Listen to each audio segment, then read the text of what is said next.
Hello. Last time I made a YouTube video, I was straight. So it's been a long time. Hello, I'm Ariane. My pronouns are they, them. And today I wanted to talk about some they, them shit.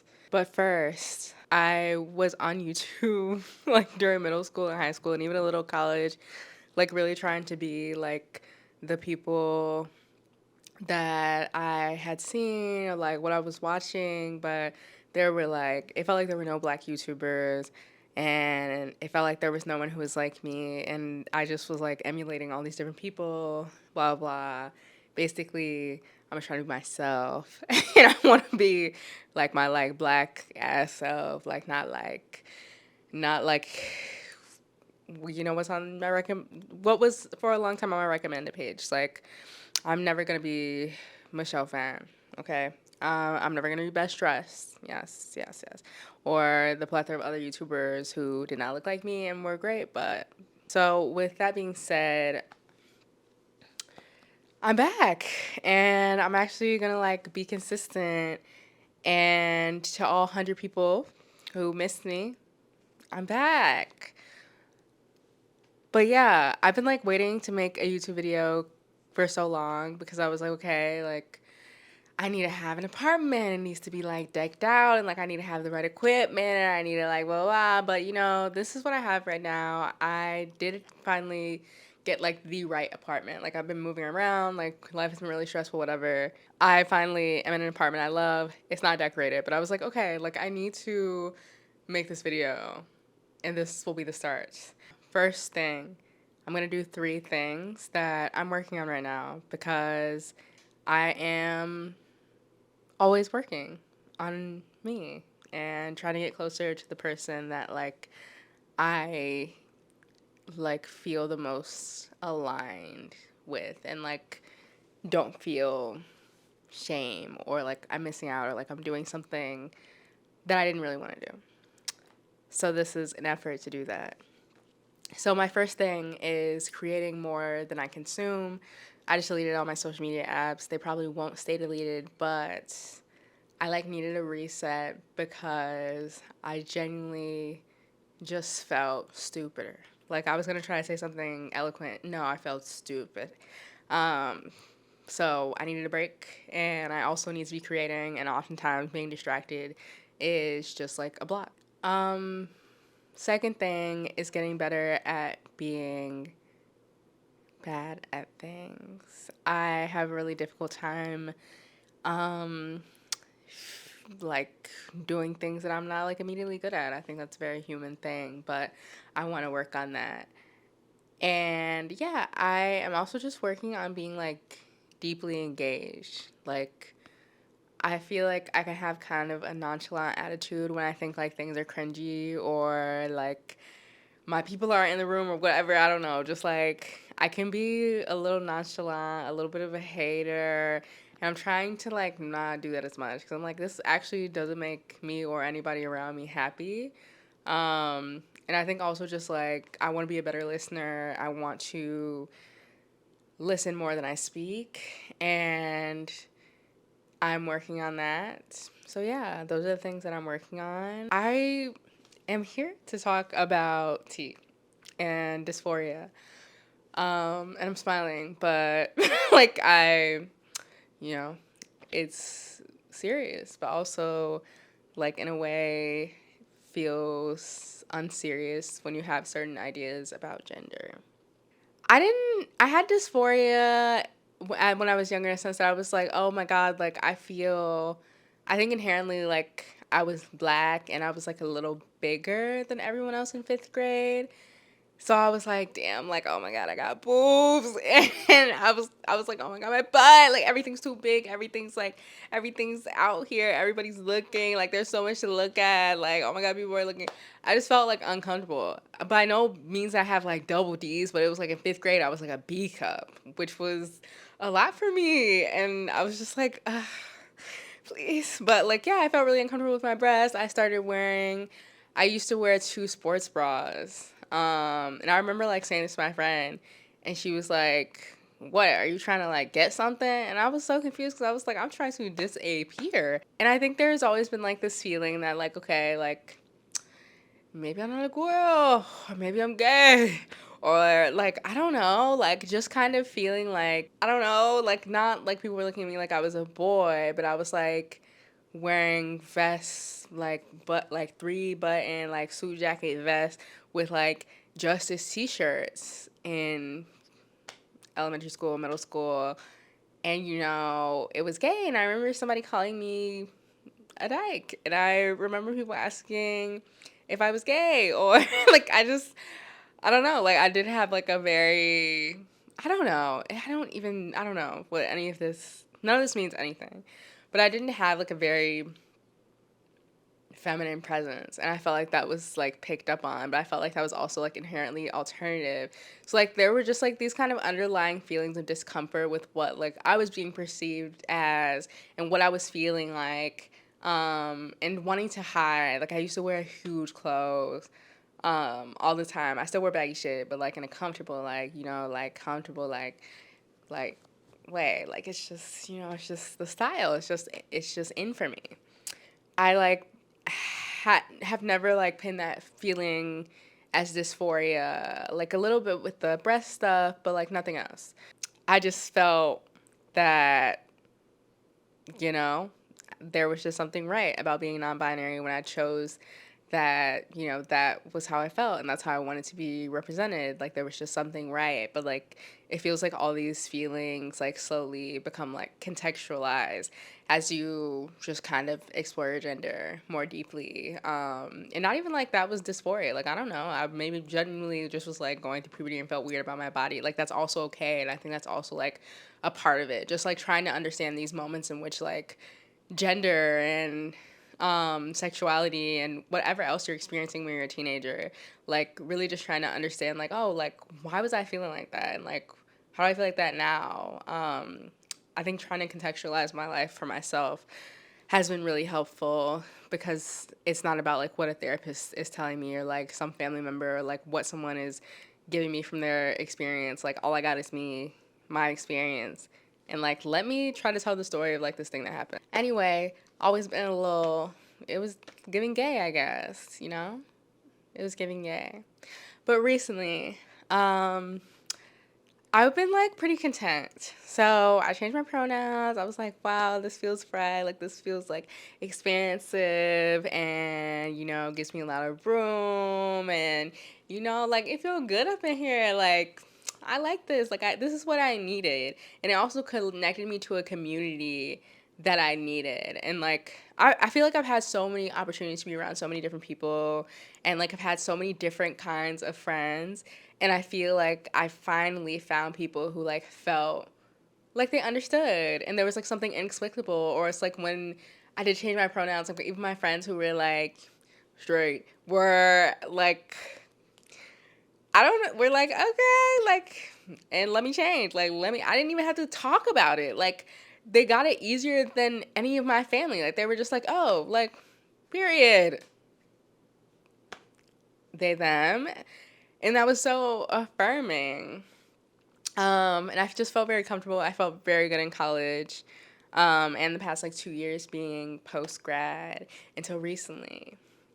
So I watched this Instagram video recently about a person who was in the middle of detransitioning. And I like was like, cause I don't know. Every time you see a detransition video, it's like some like turf kind of activity, where they're like, oh, like trans people are bad, like they're mentally ill, like this is like the agenda of the state, or like just some crazy like trans people don't exist activity, and like I was wrong and God saved me. I don't know, just like too much. But this person was like really positive and was like, like this is like me, like whatever amount of time detransitioning, like this is how I look. It was like, don't let turfs get you down. Like you can make the choice and be wrong or like change your mind later and like you'll be okay. Like you'll still have a good life. Like, and don't let turfs like tell you that you won't. Like I think just there's this idea that if you transition or like you do any kind of like body altering procedures or practices or whatever to feel more affirmed in your gender, there's this idea that like it will be the worst thing that you have ever done in your life if you are wrong. You will not recover. Like you will never be happy again. Like you'll just it'll be the worst mistake of your life. Just to hear somebody be like, "Oh, like no, this wasn't like a mistake. This was me exploring who I was, who I am." And, like that wasn't what I wanted anymore. Like I did it and I had a strong desire to do it. And like I explored that desire and I explored what that meant to me and I experienced life as like this expression and like it was okay. And then I decided that I didn't want to anymore. And that was okay. Shouldn't be, but it's such like a transformative idea and it made me feel very good. Like there was just something very beautiful that just like everything else, you can make the mistake and still be happy. You can make the mistake and live a beautiful life. Like it's not over because out of all the things, at some point you wanted to change genders. Like life isn't over. You can change again. And it was beautiful and yeah.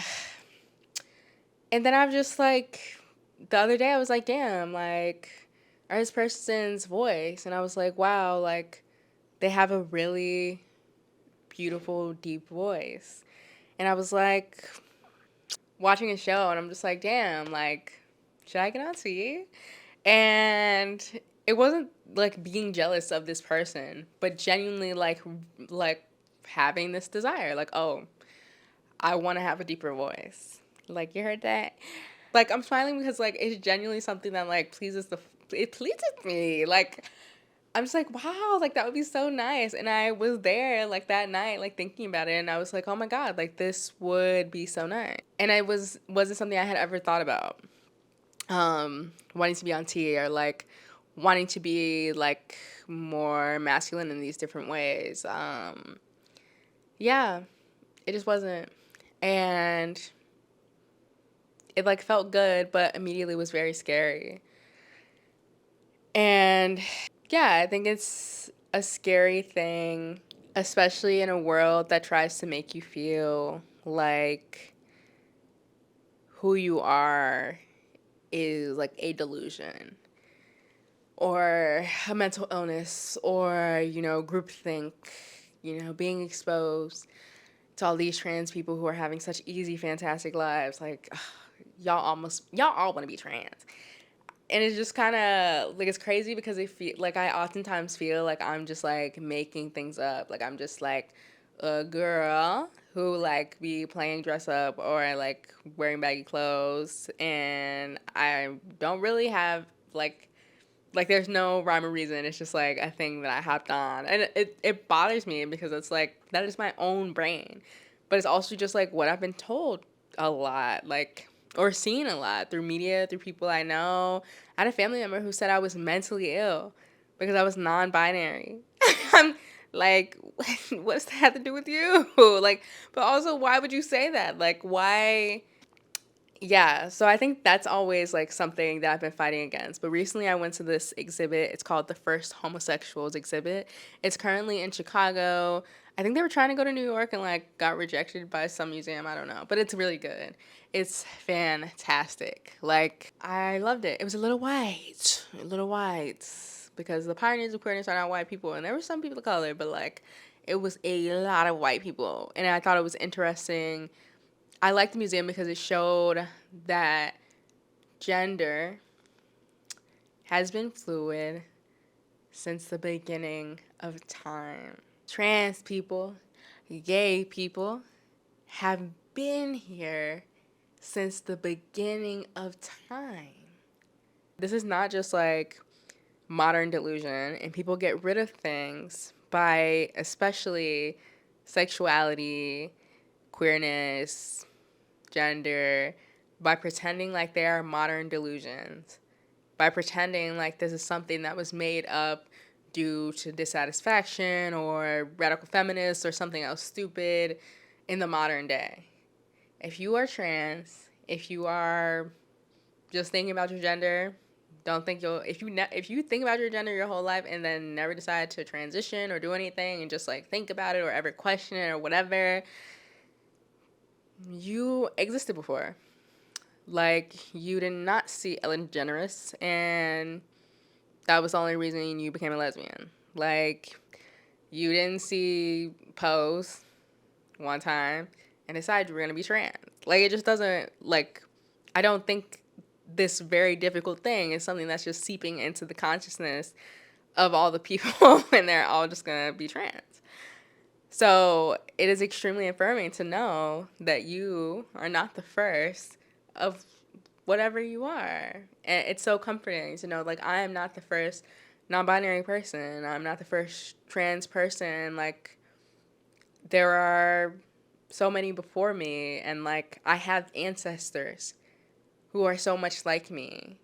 And so, yeah.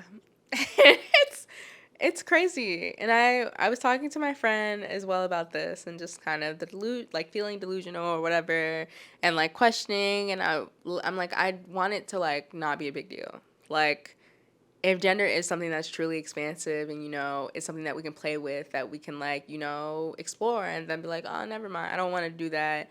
Like, I don't want it to be a big deal because it goes against like my ethos of what it means to be trans, of what gender, my beliefs around what gender means. Like, it just feels like, I should be able to like get up and do this and like, start. Like, I should know exactly what this means to me and exactly how to describe why I want it or describe like my soul and it all. Like, come on. And they were like, well, like, it is hard. And being afraid of change, being in a relationship with someone and like thinking about changing in such a big way, or even in small ways, or like exploring, like, there's so many things in life, like jobs, relationships, friendships, that can make you feel like you essentially have to be the same person for like your whole life. Like, mostly, like, yeah, you can change a little bit, but like drastically changing who you are is very scary. And like doing it in such a way in which you will see results. Like, it's not like me being like, oh, like, I'm gonna be more intentional, and then I go out and like do some unintentional shit. It's like, no, like, you put that shot, you take the shot, and then you immediately, like, not immediately, but like over time, like, things about me would change, or like, I don't know, like, my ideas about myself will change and maybe feel better and maybe feel worse. But it is the like big decision, and I think just like what I'm trying to say is just don't let like your politics affect like you having a comfortable and like beautiful existence. I think like I can get so far into a theory like poli sci, red pill, like, I don't know, like, just this like really deep overthinking of like, if I am replicating gender or like doing gender performance in these ways, like, I don't know, like, then it's just like not really like, what am I doing, like, oh my god, like, I don't know. I just get into like a really like crazy hole of like feeling like, I'm going against like some type of belief I have, or like, I don't know, like, I don't really know what I'm doing or whatever, but yeah, I like intuitively, as a human being with a soul, with a very creative soul, I know, like, inherently what I like.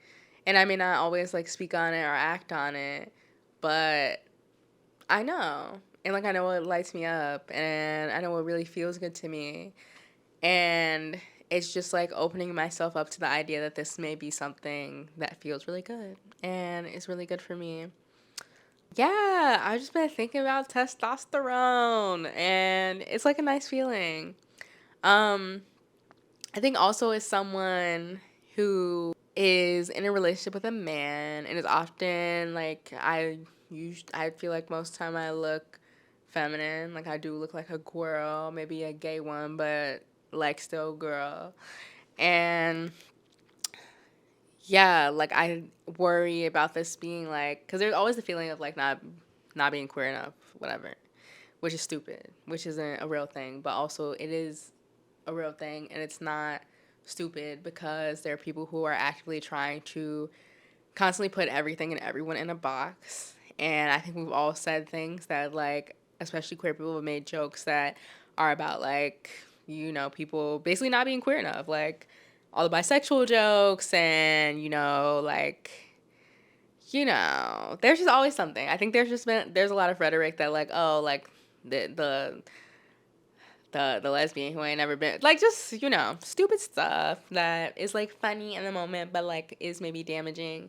But yeah, I think I struggle often with, like, not feeling queer enough, and part of me also worries about this being, like, a kind of superficial way to affirm that. But, like, I also know that's not true. Because at the end of the day, I'm gonna go to bed with my man and I'm gonna walk around with my man. And shit. Like, I don't know. If you don't know, you don't know.